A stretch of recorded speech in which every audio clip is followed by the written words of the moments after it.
Սիրելի հայրենակիցներ, պարտավոր եմ էլի հիշեցնել, 6-րդ օրն է այս ազգային ժողովը գործում է ոչ լեգիտիմ, որովհետև քաղբանտարկյալ Արտուր Սարգսյանը, Հայաստանի ազգային ժողովի պատգամավոր, զրկված է 6 օր շարունակ խորհրդարանի աշխատանքներին մասնակցել։ Ինչ վերաբերում է Արուշ Արուշանյանին, Հարամազյանին, Մխիթարին, այսօր է անարդար ձևով ձերբակալվեն, էլի կանգնելու ենք իրանց կողքը, ցանկացած մեր հայրենակցի կողքը։ Իսկ դուք սովոր եք, ձեր իշխանությունը սովոր է, էլի, անարդար ոնց պահեն։ Քաղաքացիական պայմանագիր խմբակցությանը մի հարց ունեմ, ձեր մեջ Արգենտինայի ֆուտբոլի հավաքականի երկրպագու կա։ Կա։ Լավ, պարոն Վարդապետյան, մի պահ հետո կանդրադառնամ, բայց գիտեք, այս մի շաբաթ է, կարծեք հավատաքննություն է այստեղ գնում։ Երկու խմբակցություններին սիստեմատիկ հարց են տալիս Հայաստանի Հանրապետության սուվերեն տարածքը որքան է։ Այս 6 օր այս քարտեզն ասում են, ուզում ես, քարտեզը որն է։ Չգիտեմ, օրինակ ֆրանսիացիներից քանի հոգի գիտեմ, Ֆրանսիայի օրինակ տարածքը քանի հազար կամ չգիտեմ ինչ քառակուսի կիլոմետր է, չգիտեմ, ռուսներից։ Օրինակ արգենտինացիները գիտեն քանի կիլոմետր է Արգենտինայի տարածքը, սուվերեն տարածքը։ Բայց դա չի խանգարում, որ Արգենտինայի ազգային հավաքականը համարելով խախտում, սպորտա, չգիտեմ ինչ քաղաքական է,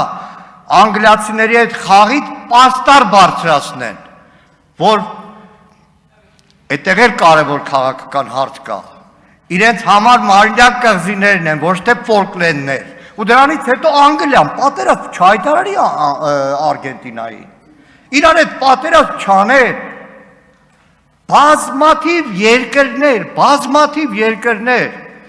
Գերմանիան, երբ որ եղանակի տեսության ժամանակ խոսում է Քյոնիգսբերգի եղանակի մասին, այդ նշանակում է տարածքային պահանջ ներկայացնել,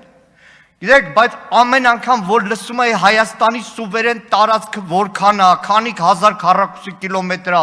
ու այլ երկրների նկատմամբ տարածքային պահանջ ունեք, ցենց ամեն անգամ հետ էի գնում իմ անցած մի 15-20 տարվա կյանքը,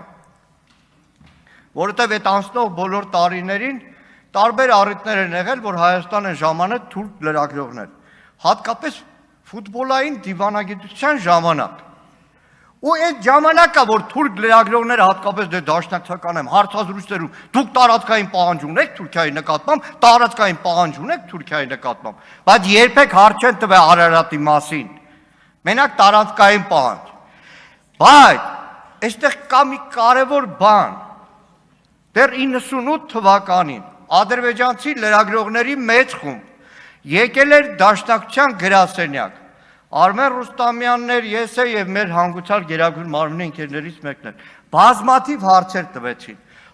տվեցին, որ լավ 100 տարի է դուք պայքարում եք, չեք օգնում, պատասխանեցինք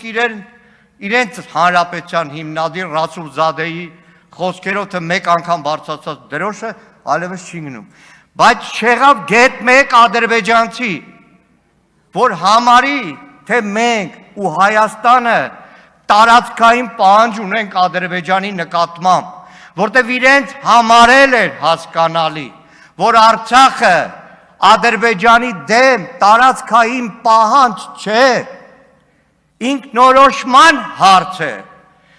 Այստեղ պատգամավորներից մեկը ասեց 30 տարվա հայ-ադրբեջանական հակամարտությունը, չէ, 30 չի, այդ հակամարտությունը շարունակվել է Արարատ ու Նեֆչի խաղերով, այդ հակամարտությունը շարունակվել է Դեմիրճան Ալիև, այն ժամանակվա կոմունիստական կուսակցության կենտրոնական կոմիտեների առաջի քարտուղարներ եղած ժամանակ, այդ հակամարտությունը շարունակվել է 80-ականներին, երբ որ հանգուցյալ կար, երկրաբան էր, բայց զբաղվում էր ազգային հարցերով, բազմաթիվ նամակներ էր ուղղում, Անդրոպով, ՑԿ, ստորագրահավաքներ էին արվում, Այդ հակամարտությունը կար 60-ականներին Արցախում, երբ որ Ադրբեջանը հետևողական փորձում էր հայաթափել Արցախը։ Այդ հակամարտությունը կար այն ժամանակ, երբ որ ադրբեջանցին սպանել էր հայ երեխա Արցախում, վերջում այդ դատից հետո մեքենան վառեցին դրանով։ Այդ հակամարտությունը կար 40-ականներին, երբ որ Արցախում հարյուրավորներ էին ձերբակալվում։ Այդ հակամարտությունը կար 30-ականներին, երբ որ սկսվել էր բոլշևիկացումը, բայց դաշնակցական խմբապետ Թևանի գլխավորությամբ Հադրութում շարունակվում էր ապստամբությունը։ Այդ հակամարտությունը կար 1903-5 թվականների հայ-թաթարական ընթարումներին, 18-ին, 19-ին, 20-ին, այնպես չի, որովհետև այստեղ ոչ թե երկու երկրներ, երկու ժողովուրդներ իրար վրա կրակում են, այլ ինքնորոշման հարց է, Արցախի ինքնորոշման հարցն է։ Եվ այս բանավեճի մեջ արդեն հոգնում ես, լավ ասում ես, 5 տարի այս թեմայով խոսել եք, պետություն եւ հայրենիք, պետություն եւ հայրենիք։ Որևէ մեկը, գիտեմ, մի օր դասագիր կա գրվելու, եզակի իշխանություն, եզակի երկրում, որտեղ քննարկման դիսկուրսի հիմնական հարցը հայրենիքի եւ պետության սահմանների ճշգրտումն է դարձրել, որտեղ որևէ ֆրանսիացու կամ գերմանացու մտքով չի անցել, չի անցնում, որևէ ճապոնացու մտքով չի անցնում, ինքը գծի իր սահմանները, իր հայրենիքի սահմանները պետական սահմանների մեջ, պետական սահմանների մեջ։ Տիկին Մարիա Կարապետյանը, որ տարբեր առիթներով եղել է Թուրքիայում, ես էլ եմ եղել շատ առիթներով, անգամ Էրդողանին եմ դեմ դիմաց է։ Հարգելի գործընկերներ, մի ընդհատեք։ Բայց նույն Թուրքիայի քաղաքական խոսույթում այդ ամբողջ տափաստանները Միջին Ասիայի հայրենիք է իրենց համար, որևէ մեկը տաջիկ, ուզբեկ, տաջիկներին հանած, ուզբեկ, ղազախ կամ ռուս, ասում ա դուք աչք եք դրել մեր պետական սահմանների սուվերեն տարածքի նկատմամբ։ Եվ իրականում ես հասկանում եմ այն մոտեցումը, որ իշխանության այս ամբողջ քարոզության մեջ է, այդ քարտեզը ամենտեղ ցույց տալ, քարտեզն ամենտեղ ցույց տալ, անկեղծ եմ ասում, որպես Հայաստանի Հանրապետության քաղաքացի շատ վատ եմ զգում, էլի։ Պարսկաստան առաջնորդի թաղմանը շատ վատ եմ զգում, որ իմ երկիրը ներկայացնում է Նիկոլ Փաշինյանը այդ քարտեզներ վրան, որովհետև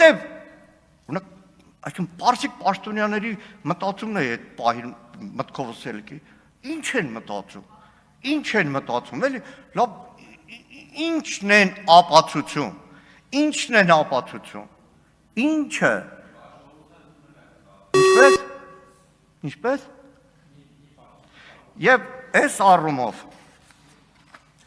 այս դիսկուսը, չգիտեմ, շարունակվելու է մինչև նոր իշխանություն կարծում եմ, դրանից հետո այլևս օղորմաթասը կխմենք։ Եվ վերջապես,